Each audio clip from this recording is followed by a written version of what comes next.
Yo, yo, yo, it's your boy Ronald West, and you're watching Ronald West TV. Hit that like and the subscribe button to help grow the channel. Let's get into the content.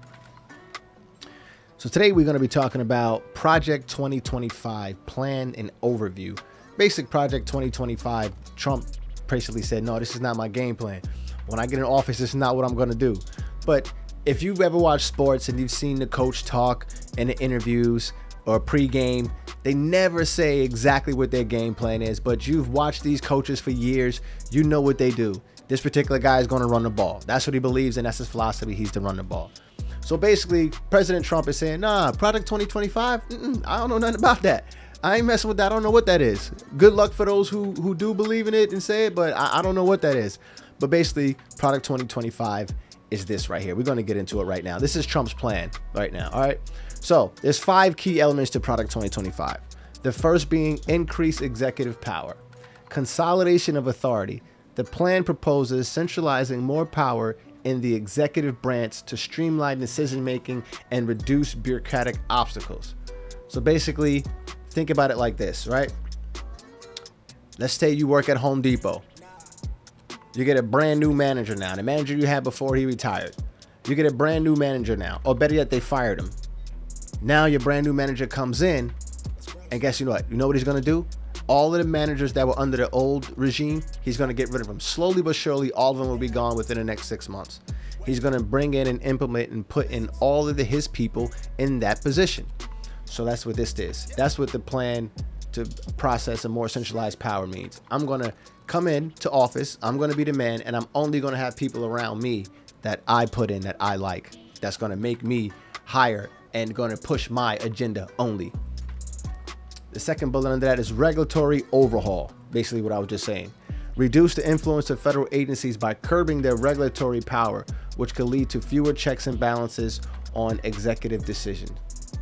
So, you know, Department of Labor, Department of Environmental Services, all of those departments are going to have less and less power and less impact on the president's decisions, which in this case would be Donald Trump.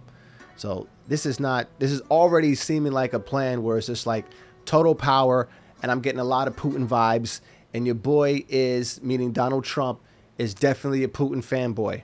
Look it up. Number 2, federal workforce restructuring. So what do we mean by that? Political loyalty. Restructuring the federal workforce to ensure loyalty to the president, potentially by hiring individuals aligned with the president's agenda and dismissing those who are not. So basically, not only, you remember that store manager we were talking about at Home Depot, not only did he come in and change all of the managers, now he's individually going into the departments. The managers will be going into the departments and taking out all of those old individuals who are not a part of the new regime and the new plan. They could sniff it out. They could feel it out. So basically, these guys are going to be going in and like, I don't smell Trump in here. We got to get rid of him. Get in now and put in more Trump people in position and hire these positions, all of these federal positions and government positions. Basically, a total takeover, a lot of Putin vibes, a lot of Putin vibes. So number 3, regulatory changes. First bullet under that is healthcare. Revisiting and potentially withdrawing FDA approval of certain drugs, such as the abortion pill mifepristone, which could impact access to reproductive health care. So there you go. So access to the birth control pill. See, I'm in the air about that. I'm just wanting to state the facts in this video. Meaning in the air, I just tell you how I feel about it. I'm more for the individual. A woman's right to choose. That's where I'm at with that. I think that makes a lot of sense to me because that's what I advocate for. The smallest individual, the smallest minority is the individual. So that's what I advocate for. But I'm not going to tell you that I don't have other objections to that, because I listened to some intellects talk about what is abortion, what isn't abortion, at what point the fetus is alive, and all these different things. And it kind of threw me for a loop, and it made me think like, I'm kind of up in the air with that one. But I'm openly up in the air, open for the discussion. And that's one of the things that none of these candidates are open for. The real discussion about like, what's actually going on? What's your process here? What's your thought process here? What's your psyche here? When do you think it's a life? Like, how are you thinking here? So I'm up in the air with that one, especially when it comes to the abortion pill, at least. Okay, environmental regulations. Rolling back regulations that are viewed as hindering economic growth, possibly affecting environmental protections. So basically that goes with the environment as far as the not the weather, but like I guess that's global warming and things of that nature. Environmental protections as far as cleaning up pollution and those things, which I guess Trump is saying is not important. He's more into the money making. So those programs would have less funding in Project 2025. That's what that tells me. All right, so let's move right along. Number 4, economic policies, tax cuts. Proposing significant tax cuts, particularly for corporations and high-income individuals, with the aim of stimulating economic growth. So basically, I'm going to give Amazon a tax cut because Amazon is going to create more jobs by creating more Amazons for individuals so they can work. And not just Amazon, high-income individuals also would be doing more things that would stimulate the economy more because they will be creating more jobs or job opportunities for individuals if they do that. That's what that's saying. That's what that's saying. Right? So, like I said, all I'm doing is just stating what the facts are, and I'm giving probably an opinion or two, but I think that's what that tax cut, at least that's what it's trying to say. Like, a lot of this thing is like as a science. So you do one thing, and if you extrapolate it 10 years, you might think like, damn, I thought this was the right thing to do. But as 10 years went by, you know, this happened and it wasn't really the right thing to do. Or it was a good idea, but in practice, it didn't work. And when that happens, you just shouldn't use it anymore. But we don't know. So, and the next one would be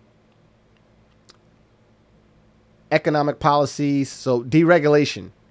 Reducing regulations on businesses to foster more business-friendly environment, potentially at the cost of worker and environmental protections. So basically, just like you're in that warehouse we were talking about, back to that Home Depot example, you won't have many OSHA coming around. You won't have OSHA in your way. You know, the regulations, all of the paperwork, everything, you know, let's just get the money. Let's make the quota. Let's get these trucks moving in and out, coming in and out.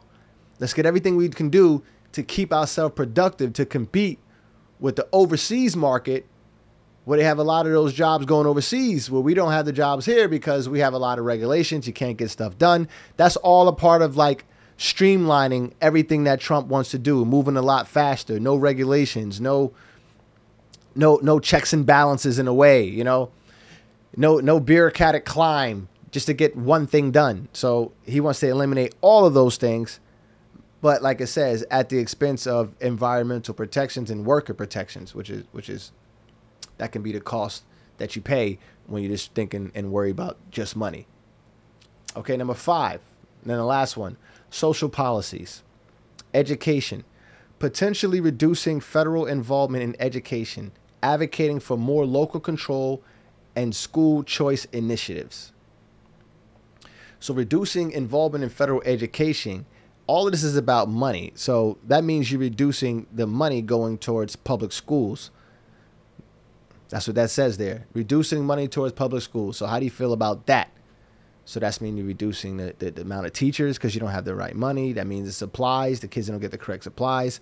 And in impoverished, tough areas, mainly the Black and Latino communities, that can be a big issue. You know, they probably already have issues with the schools now. And now to have less funding for the public schools, it might not be the best thing.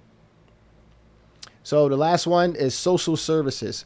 Cutting funding for social programs viewed as wasteful or promoting dependency, such as certain welfare and public assistance programs. So basically slowly eliminating welfare. And Section 8, the food stipends, taking back and cutting those programs.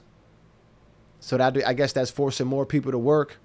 And I'm guessing you're saying you're going to have more people to be able to work because you're cutting back from the taxes of the billionaires and the big businesses so they can create more Amazons. So people that got the tax that got cut from their social benefits can go work at Amazon.